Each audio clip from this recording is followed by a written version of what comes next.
Hey gamers, it's your buddy Work, D&D Hobbyist. Another recap for the final session of Lost Mine of Phandelver.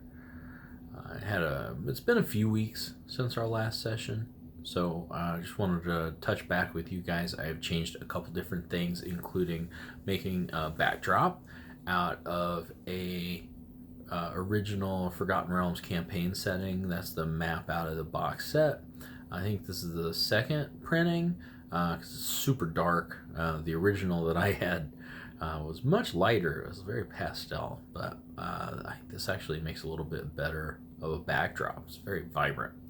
So in this one, I kind of wanted to go over, basically the layout is who all was there, what they did, and what we're going to do next time. So starting out, we had Connor, who's playing Uriel, the half-elf rogue thief. Riley, who's playing Sister Irene Beldrad, who is a light domain cleric of Helm, the Watchful Eye. She's a member of the Order of the Gauntlet, which was her tie-in with the party. We also have Yaz, my friend Dayton. He's playing Yaz, who is a fire sorcerer, draconic bloodline sorcerer. And then the last one is Kellen. Kellen's gnome artificer died last time. He got all of his life sucked away. So Kellen was playing just a pre-made that I had, which was a Myconid warrior, basically a samurai. Strong silent type. So last session they cleaned out Wave Echo Cave. Like, they really did everything. They were successful. They got to the Forge of Spells. They imbued their stuff. They had the two big fights. They made it pretty much to the end, to the boss fight, where the bugbears were uncovering the gauntlets of ogre power in the collapsed cavern. They killed the bugbears. They interrogated a bugbear. Then they killed that bugbear. They had all the information they needed about the boss fight. Time to go. So we started the session, and it was life gets in the way sort of thing. We had rescheduled it a couple different times because of the virus. And then whenever we started, I had to run and pick up my daughter from a birthday party. So it's like we came in, we got settled down, and then I left and came back. I was gone like a half hour, and it kind of started things off in neutral. So everybody's like, okay, let's go, and then they didn't go. The one character wanted to search for what the bugbears were searching for and rolled horribly, didn't find anything, and no one else even cared to search. They went up and they cleared the hallway. I'd put a trap in there, and they identified the trap. Uriel identified the trap and marked it so no one would get hurt from the trap. Didn't disable it. We're gonna go up. They scout out the main room. They saw a couple spiders. Not going to go in there. Then that was the Temple of Demathuin, the temple with the great big statue. So they didn't go in there. They went into the priest quarters. So the priest quarters is where the dwarf was bound and held captive. So they free him, and he's like, I'm out of here. And they're like, no, you don't go anywhere, because we still need to kill the black spider, the guy that kidnapped you. And he's like, I'm out of here. And they're like, no, and he's like, what, isn't it clear all the way back? And they were like, yes and no, like, we don't really know what is still back there, so just stay here where it's safe. And he's like, okay, where are you guys going? And they were like, we're gonna go keep making sure it's safe. And he's like, okay, well, if you guys don't come back, I'm out of here. And they were like, okay, well, just wait, you can give us a half hour. He's like, okay, I'll wait a half hour, no problem. So the party clears. They had a couple of fights. They were fighting ghouls, maybe.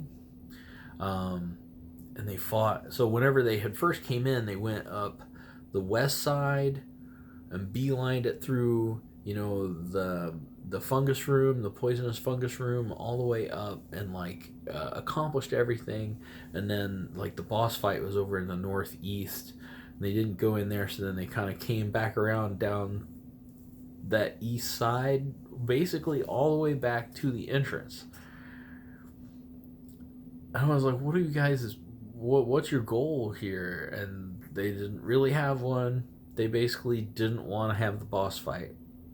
Like, they knew they needed to have the boss fight. They didn't want to have the boss fight. They were, I don't know exactly what they were trying to do. So this is kind of part of this last session. It was just like a disconnect between the goals of the adventure and like the actions of the party. And I think it's probably due to the break there. Like, I kind of wish that we would have went ahead and got into the boss fight in the last session, because the last session was so great. If we could have got into the boss fight, things would have went really well, and we would have ended on a high note. And this one, it started out just meandering all over the place, a lot of miscommunication, a lot of discussion about everything. Like, everyone was just kind of all over the place. So I said that the dwarf got tired of waiting and went to leave and stepped right in the trap, which was basically an alarm to let them know if the dwarf was leaving. So the remaining two bugbears went in. So the party ran back to save the dwarf again, and the bugbears were hog-tying him in the hallway. They engaged. They fought into the throne room. They fought the bugbears and the spiders and the doppelganger, who was disguised as a drow. And then this is another place where things got kind of confused and off track. So the party doesn't know what the black spider looks like. They don't know what Nesnar looks like. And I keep describing this guy as a drow male. There's a drow male with this, right? So I'm hammering drow male. Every time I say drow male, they say black spider.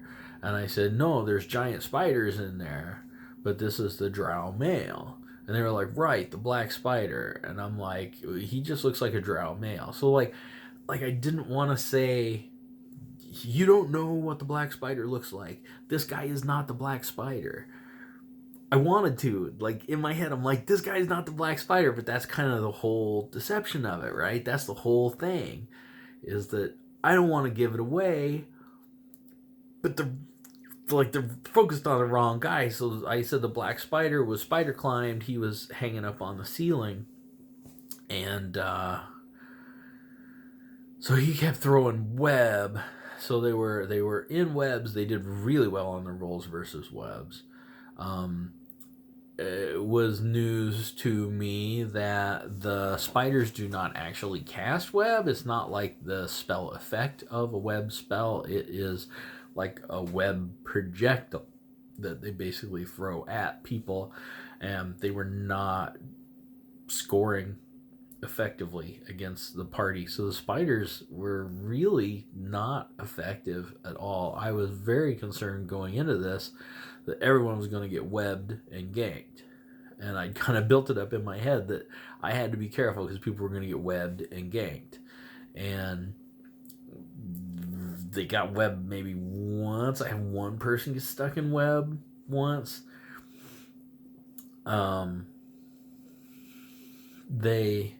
They fought the male drow and thought that they had won.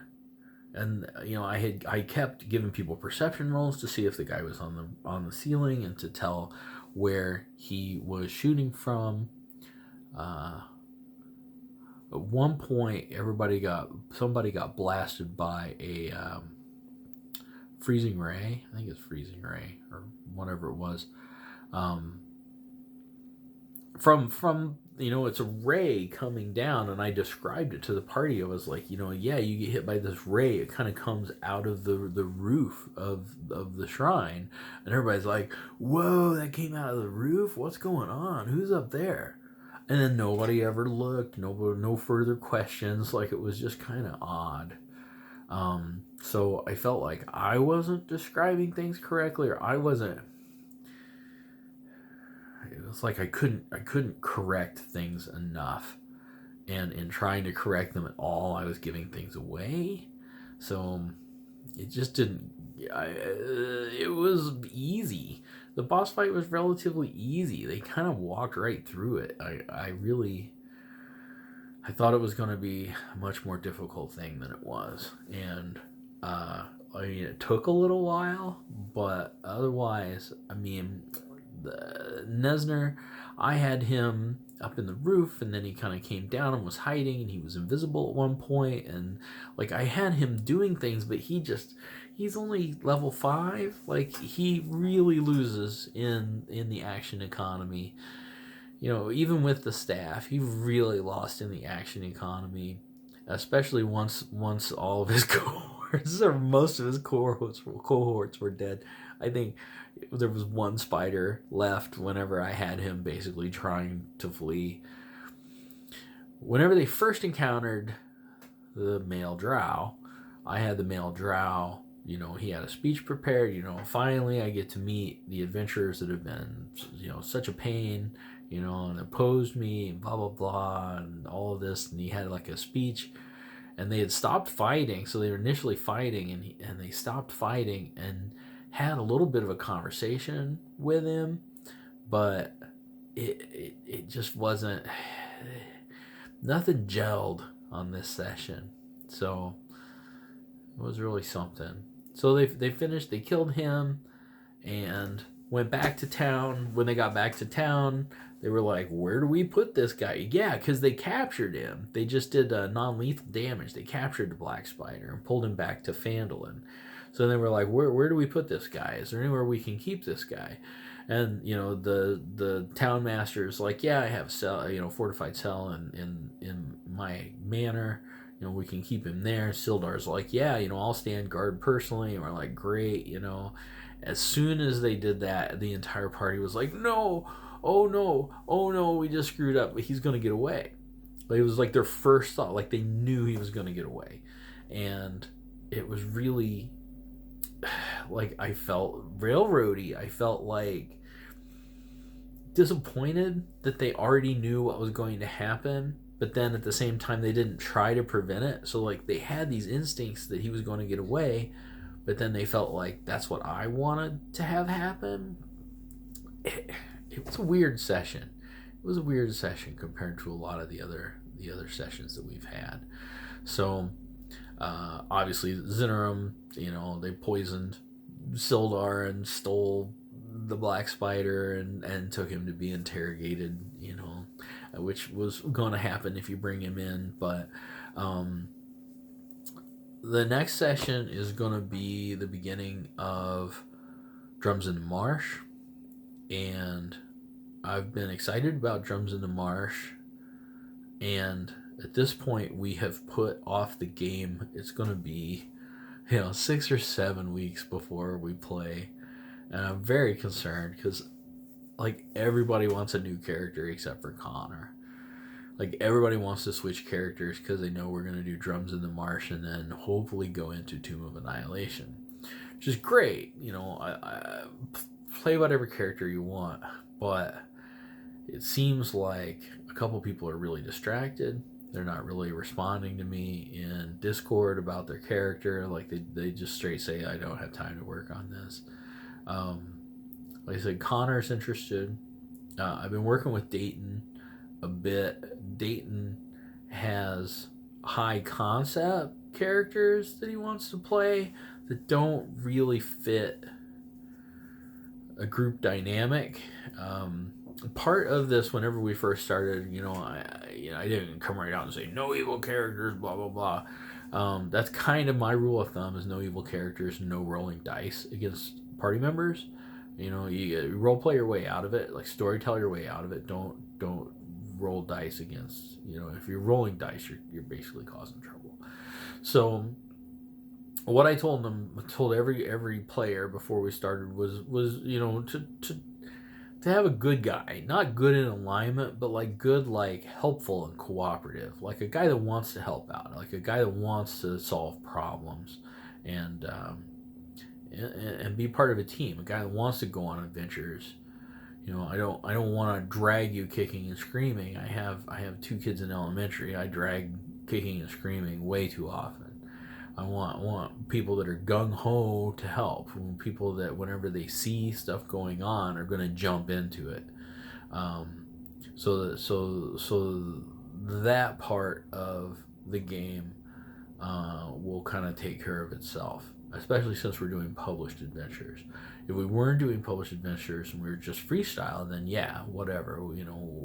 I can roll with storytelling, whatever you feel like today or right now. But since we're playing published adventures, I wanted heroes, and I got that, but the feeling was that they didn't necessarily like playing those characters. So now we're going to go with round two. We'll see what people cook up. Going into Drums in the Marsh. I don't know if we have a synopsis of Drums in the Marsh, but I'll walk everybody through it just like I walked us through Lost Mine of Phandelver. So you'll kind of get, if you've read over it, you'll know what I'm talking about. And if you haven't read over it, hopefully it's enough of the story that you can kind of piece it together and make sense out of it. So this is my new setup. This is work. D&D Hobbyist. Thanks for coming. Game on.